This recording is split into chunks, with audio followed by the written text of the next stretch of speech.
ഗുരുനിത്യ ചൈതന്യേതി മമ്മൂട്ടിയെ പോലെ, മോഹൻലാലിനെ പോലെ, അമിതാഭ് ബച്ചനെ പോലെ, ഷാരൂഖ് ഖാനെ പോലെയൊക്കെ ഉള്ള ഒരു സെലിബ്രിറ്റിയുടെ പേരാണ് നമുക്കിന്ന്. ലോകം മുഴുവൻ അറിയുന്ന ഒരു നാമമാണത്. അദ്ദേഹം വിദേശത്ത് ധാരാളം പ്രഭാഷണങ്ങൾ നടത്തിയിട്ടുണ്ട്. ഒരുപാട് യൂണിവേഴ്സിറ്റികളിൽ വിസിറ്റിംഗ് പ്രൊഫസർ ആയിട്ടുണ്ട്.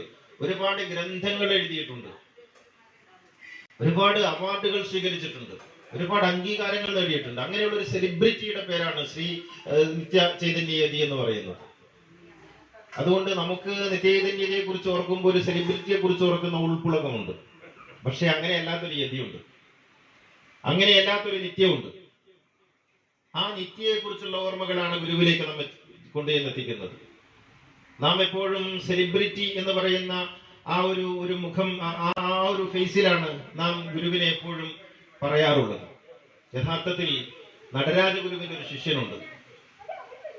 ഇവിടെ പറഞ്ഞ ജയേന്ദ്ര പണിക്കറുണ്ട്. നടരാജ ഗുരുവിന്റെ ശിഷ്യനായി തീർന്ന, ലോകം ചുറ്റി സഞ്ചരിച്ച, പട്ടിണി കിടന്ന ഒരു കാലമുണ്ട്. അവിടെയാണ് നിത്യഗുരുവിന്റെ ഉള്ളിൽ നാരായണ ഗുരു പ്രവർത്തിച്ചു തുടങ്ങിയത്. നാരായണ ഗുരു ഏത് മനസ്സിലാണ് പ്രവർത്തിക്കുക എന്ന് ചോദിച്ചാൽ അന്വേഷിയുടെ മനസ്സിൽ മാത്രമേ നാരായണ ഗുരു പ്രവർത്തിക്കുള്ളൂ.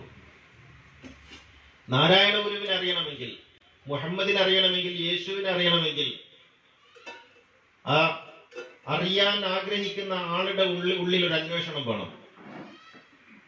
അവരുടെ ഉള്ളിൽ അങ്ങനെയാണ്. നമ്മുടെ ഉള്ളിൽ നാം ഒന്നും ആഗ്രഹിക്കാതെ എന്നാ പിന്നെ നാരായണ ഗുരു ഇങ്ങോട്ട് വരട്ടെ, ഇല്ല.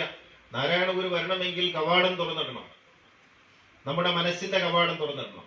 അവിടേക്കാണ് ഗുരു വരുന്നത്, അവിടേക്കാണ് ഗുരുക്കന്മാർ വരുന്നത്.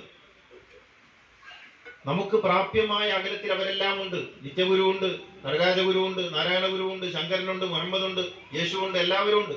നമുക്ക് പ്രാപ്യമായ അകലത്തിലുണ്ട്. എന്തുകൊണ്ട് സാധിക്കുന്നില്ലെന്ന് ചോദിച്ചാൽ നാം അവരെ സ്പർശിക്കാൻ, ആലിംഗനം ചെയ്യാൻ തയ്യാറാകുന്നില്ല എന്നേ ഉള്ളൂ. മുഹമ്മദ് നബിയുടെ ഒരു വചനമുണ്ട്. ദൈവം പറയുന്നു, എന്നിലേക്ക് ആരെങ്കിലും നടന്നു വന്നാൽ ഞാൻ അവന്റെ അരികിലേക്ക് ഓടിച്ചെല്ലും. എന്നിലേക്ക് ഒരു മുഴം വന്നാൽ ഞാൻ അവനിലേക്ക് ഒരു മാറെടുക്കും. എന്നെ ഒന്ന് നോക്കിയാൽ ഞാൻ അവനെ വാരിപ്പുണരും. നോക്കാൻ സന്നദ്ധത വേണം. ഗുരുക്കന്മാരിലേക്ക് ആകാംക്ഷയോടെ, ജിജ്ഞാസയോടെ, ഉത്സുകതയോടെ നോക്കാനുള്ള ഒരു കണ്ണ് വേണം. അപ്പോൾ ഗുരുക്കന്മാർ വന്ന് നമ്മെ വാരിപ്പുണരും. അങ്ങനെയാണല്ലോ വന്നത്. എന്തിനാണ് മുൾക്കിരീടം ചുമക്കാൻ മരുഭൂമിയിലെ ആനന്ദഗന്ധിക്ക് ശേഷം യേശു ഇറങ്ങി വന്നത്? യേശുവിനറിയാം താൻ പോകുന്നത് കുരിശിലേക്കാണെന്ന്, മുൾക്കിരീടത്തിലേക്കാണെന്ന്, അപഹാസ്യത്തിലേക്കാണെന്ന്, പരിഹാസത്തിലേക്കാണെന്ന്, കല്ലേറിലേക്കാണെന്ന് യേശുവിനറിയാം. ആത്മസാക്ഷാത്കാരത്തിന്റെ നിറവിലാണ് വരുന്നത്. എന്തിനു വന്നു? മുഹമ്മദ് എന്തിന് ഹിറാ ഗുഹയിൽ നിന്ന് ഇറങ്ങി വന്നു?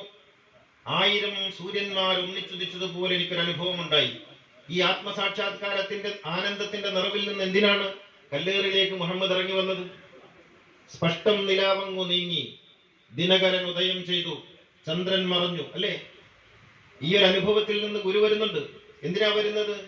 മതിരയത് കുടിച്ചും, ദീനം പിടിച്ചും, മതിരയത് കുടിച്ചും മനുഷ്യരിങ്ങനെ നരകിക്കുകയാണ് ഈ ലോകത്ത്. അപ്പോൾ എനിക്ക് ഈ ആത്മസാക്ഷാത്കാരത്തിന്റെ നിറവിൽ അവിടെ ഇങ്ങനെ ഇരുന്നാൻ പറ്റൂല, അത് പിന്നെയാട്ടെ എന്നാണ്. അങ്ങനെ പിന്നെയാട്ടെ എന്ന് പറഞ്ഞ് മതിരയത് കുടിക്കുന്ന, ദീനം പിടിച്ച് നരകിക്കുന്ന മനുഷ്യപ്പുഴുക്കളുടെ ഇടയിലേക്ക് അവരെ സംരക്ഷിക്കാൻ വേണ്ടി ഇറങ്ങി വന്നവന്റെ പേരാണ് യേശു. അങ്ങനെ ഇറങ്ങി വന്ന മറ്റൊരാളുടെ പേരാണ് മുഹമ്മദ്. അങ്ങനെ ഇറങ്ങി വന്ന മറ്റൊരു ഗുരുവിന്റെ പേരാണ് ശ്രീനാരായണ ഗുരു. അവരൊക്കെ ഇറങ്ങി വന്നവിടെ നിൽക്കുകയാണ്. സ്വീകരിക്കാൻ മനുഷ്യൻ സന്നദ്ധനല്ലെങ്കിൽ അവരെന്ത് ചെയ്യും? സ്വീകരിക്കാൻ നമ്മുടെ മനസ്സിന്റെ കവാടം തുറന്നു കൊടുക്കണം. അങ്ങനെ തുറന്നു കൊടുക്കാതെ നാം അവർക്ക് നൽകിയ സമ്മാനങ്ങൾ എന്തായിരുന്നു? മുൾക്കിരീടമായിരുന്നു, കല്ലേറായിരുന്നു. എത്ര പ്രാവശ്യം കേരളം വിട്ടുപോയി ശ്രീനാരായണ ഗുരു? സിലോണിലേക്ക് പോയില്ലേ? മദിരാശിയിലേക്ക് പോയില്ലേ? എന്തുകൊണ്ട്? നാം നൽകിയത് കോടതി വളപ്പായിരുന്നു, നാം നൽകിയത് അപഹാസ്യങ്ങളായിരുന്നു. ഇങ്ങനെ ഗുരുക്കന്മാർക്ക് നാം തിരിച്ചങ്ങോട്ട് നൽകി. എന്നാൽ ഗുരുക്കന്മാരുടെ കാലശേഷമോ ഇപ്പോഴും നമ്മെ സംബന്ധിച്ചിടത്തോളം ശ്രീനാരായണ ഗുരു ആരാണ്? ഇപ്പോഴും നമുക്ക് ശ്രീനാരായണ ഗുരു എന്ന് പറയുന്നത് നമ്മുടെ ഒരു പ്രാർത്ഥനാമൂർത്തിയാണ്. പ്രാർത്ഥനാമൂർത്തിയാണ്. നമുക്ക് നമ്മുടെ ഭൗതിക കാര്യങ്ങൾ നിർവഹിച്ചു തരാൻ നാം ഉപയോഗിക്കുന്ന ഒരു സൂത്രത്തിന്റെ പേരാണ് ശ്രീനാരായണ ഗുരു.